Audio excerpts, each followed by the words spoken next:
هي الصورة دي بايظة كده ليه؟ وإيه الجودة بتاعت الصورة دي؟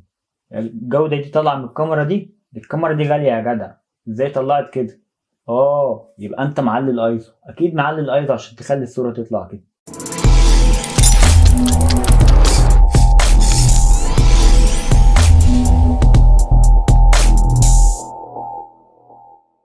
السلام عليكم وأهلا بيكم في حلقة جديدة. وموضوع حلقة النهاردة هو الإيه؟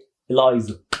انتوا سمعتوا ايزو؟ هو ايزو ده موضوع حلقه النهارده. ايه الايزو دوت؟ زي ما قلنا في الاكسبوجر ترينجل او مثلث التعريض، ده واحد من اللي بيتحكم في كميه الضوء اللي داخله للسنسور. طب انا افهمه بايه بقى؟ زي ما قلنا هو زي الفراوله. يعني ايه؟ يعني انا قاعد كده خدت شويه صور حلوين، جيت اعمل لهم ايديت، فنفسي هفتني عليا حاجه، فتحت التلاجة لقيت فراولايه، رحت واخدها كملت ايديت.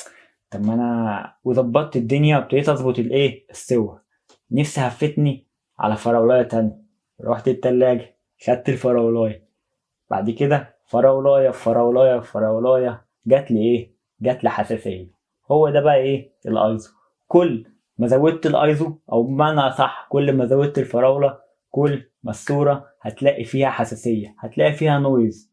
زي الصور ديت ايزو 100 200 300 زي ما انتم شايفين. كل ما الايزو بيعلى كل ما الصوره بيبقى فيها نويز. طب امتى ازود الايزو وامتى اقلل الايزو؟ طب امتى اقلل الايزو؟ انا في كلا الحالات انا محتاج اقلل الايزو طبعا عشان الصوره ما يكونش فيها نويز. طب انا في موضع ان انا فتحت العدسه على الاخر وقللت الشطر قدر الامكان عشان الصوره ما تتهزش، وعملت كل حاجه وبرضك محتاج اعلي الايزو، اعلي الايزو ما فيهاش مشاكل. طبعا انا في كلا الحالات محتاج ان اقلل الايزو، بس برضك ممكن يقابلني موقف ان انا بصور بالليل مثلا، او بصور في مكان اضاءته ضعيفه، فانا فتحت العدسه على الاخر وقللت الشطر قدر الامكان بحيث اخد صوره مش مهزوزه وبرضك الصوره مظلمه، فهحتاج ارفع الايزو شويه 100 200. هو بتبقى في كاميرات بتبدا من 50 وفي كاميرات بتبدا بال 100. طب انا احط 100 200 300 400 وهكذا، افضل اعلى لحد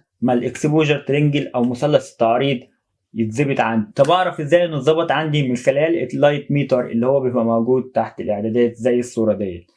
اللايت ميتر ده كل ما وقفت في النص كل ما كانت الصوره طالعه كوريكت، يعني الصوره مش مظلمه ومش منوره. كل ما قللت طبعا بضلم، كل ما زودت الصوره بتبقى فاتحه قوي. طب انا محتاج اعلى بالايزو عشان اوصل لللايت ميتر ده في النص، هعلي الايزو 200 400 800. بس في مشكله هنا، كل ما عليت الايزو كل ما كان الصوره فيها نويز. طب اعمل ايه؟ الحاجات دي ممكن تتعالج بس بنسبه بسيطه، مش بنسبه كامله. بتتعالج ببرامج الايديت، لايت روم، فوتوشوب، او برامج تانية بتتعالج، بس برضك بتبقى فيها نويز بسيط بيبان بس مش بتاخد بالك منه بس بعد المعالجة. طب انا اعمل ايه؟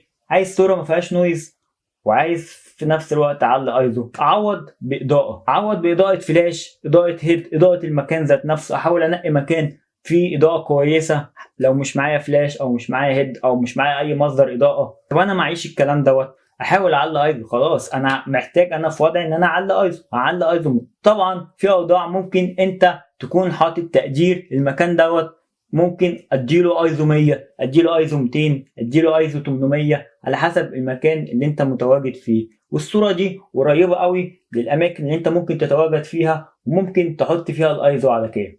بس كده، لو عجبك الحلقه ما تنساش اللايك والشير والسبسكرايب لو مش عامل سبسكرايب، وسيب لي رايك في التعليقات.